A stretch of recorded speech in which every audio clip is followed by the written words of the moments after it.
How's it going, guys? Welcome back. There has been continuous hype week after week, day after day. We've heard new things from Dean Ambros and AJ Styles calling out people on Twitter about contract extensions. Dean Ambros clearly isn't that happy in WWE right now. He feels like he can be farther. We hear rumor signings of Kenny Omega. All of this stuff is brewing up with AEW, but all of these rumors or all of this hype possibly going to AEW, a lot of people are sitting there and saying, hey, pump the brakes. They don't even have a TV deal yet. We can't go nowhere without a TV deal, but now we are starting to hear reports of AEW and a potential TV deal, and supposedly they have two legitimate deals that they're choosing from. And I'll say this anytime, I could care less what TV station they end up on, as long as they end up on a TV station that is a nationally televised cable channel, as in you don't have to pay for premium cable to get something like an NBC Sports Network or something. As long as we're on like a TBS or we're on like a USA, we would never be on a USA, but that'd be quite humorous, right? That would be something. Put them on USA back to back,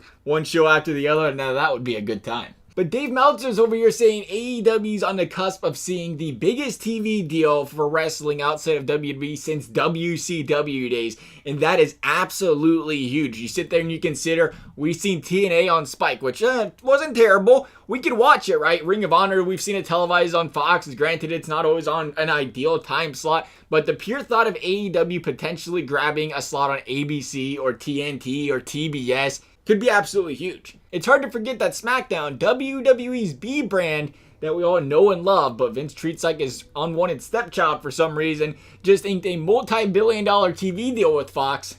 So it's hard to think they're going to go out there and sign two different companies. Then again, that could be best for business. You never know. But it just goes to show there can be a lot of money involved in these TV deals. We're talking a weekly episodic show. And all this money goes both ways. If someone is paying AEW that type of money, they're obviously going out there and thinking, AEW's got a great sales pitch. What would they do to make them believe they're worth all this money? You think they're going to say, we got this lined up. We're going to bring in these big superstars. We already have these big superstars.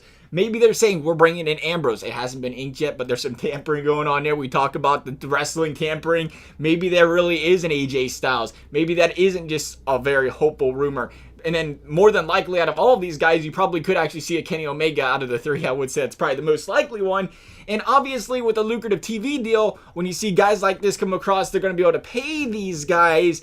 And that's what's important here. I think so many people aren't thinking about when it comes to this AEW is it does seem unlikely. You think AJ Styles would want to leave WWE, but he's 40 years old. At some point in time when you're a WWE superstar or wrestler, anybody, do you want to be on the road every single night opposed to maybe AEW saying, hey, we'll pay you the same amount as WWE because they can, because of a TV deal. We'll pay you the same amount of money, but you only got to work once a week. You can go spend 3 or 4 days at home, come back on a Monday or a Tuesday, do whatever you have to do to stay in shape.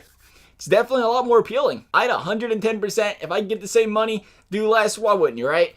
And I think that's where this TV deal comes into play. It's going to be big. The more money they got to spend, the more superstars they can sway over, like the Chris Jerichos. It's going to be an interesting couple months. We have, 2.5 months? Is that about right? 2.5, 3.5 months until we see All or Nothing. It's going to be interesting once we find out the final details of this TV deal. Let me know what you guys are thinking. Where are we going? Where's the leading candidates you guys would like to see AEW aired on TV station-wise? I hope you guys enjoyed the video. Thank you for watching. We'll see you next time.